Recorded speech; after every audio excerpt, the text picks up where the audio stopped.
Hi, I'm Kevin, And I'm Amanda. and we are serving up All that jam.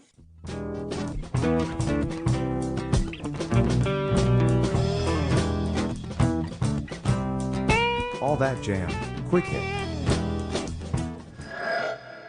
Tim Bluhm on Mother Hip's Later Days LP and Life After American Records.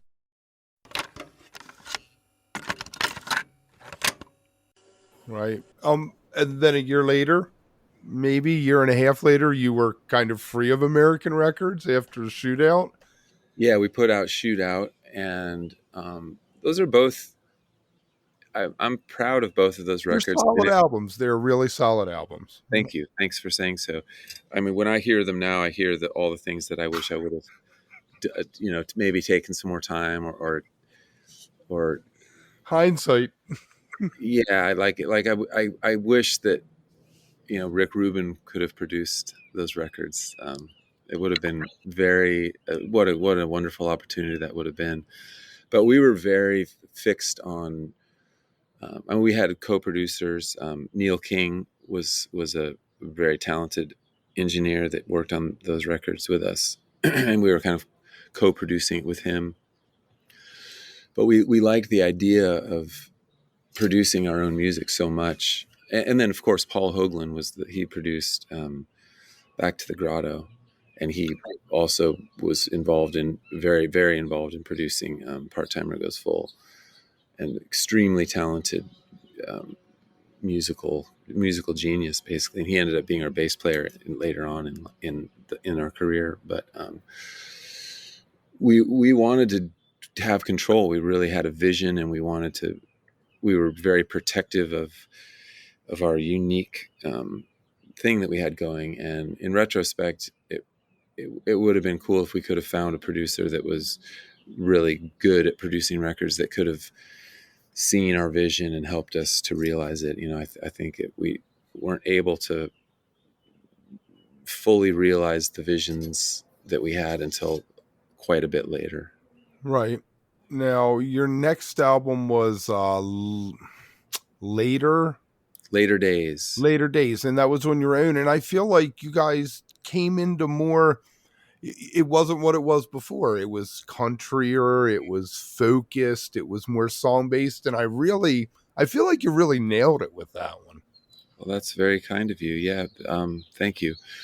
We at that point we had been dropped by American. They dropped quite a few bands at that time. We weren't necessarily taking it personally, but we weren't really selling a whole lot of records. We were touring our asses off, but so they let us go. And then our management company that had been very instrumental in getting us to where we were, Labyrinth, they were called, and they let us go at that time too. We were having some, leading up to that record, we were having a lot of personal problems, and we were just kind of a mess because we had been on the road for so long, and our lives were just, it's kind of surreal, a very strange time in our lives. And our drummer left the band, our original drummer, Mike Wolfchuk. And so we hired John Hofer, who was the drummer in a band that was also on American recordings at the same time we were, that were called the Freewheelers. And we had done a lot of touring with them, and we became really good friends with all those guys. And I guess they were breaking up too. And so we hired John, and he was a much different drummer than Mike Wolfchuk. Very, very different in every way. Did that lean into the way that next album was? Of course. Yeah, of course it did, because we were wanting to play more country rock. We were starting to listen to less hard rock music and getting exposed to, like, the simplest way to say it would be just like the Byrds. We were really wanting to sound more like that and less Flying like Burrito Brothers. I can hear, that kind of thing, the Graham Parsons thing. Yeah, and we were really interested in exploring that. I really love that music, and all that music led me into like more traditional country music that I liked even more. But that was kind of maybe just around that time. The gateway drug. Yeah, like the Sweetheart of the Rodeo and Graham Parsons kind of led me to Merle Haggard, and then I was like, okay, that's the source, that's the real stuff. But at the time we were writing the songs for Later Days and recording it, we were really trying to make it more of like a country rock record, which was well suited to the studio and production setup that was available to us at that time.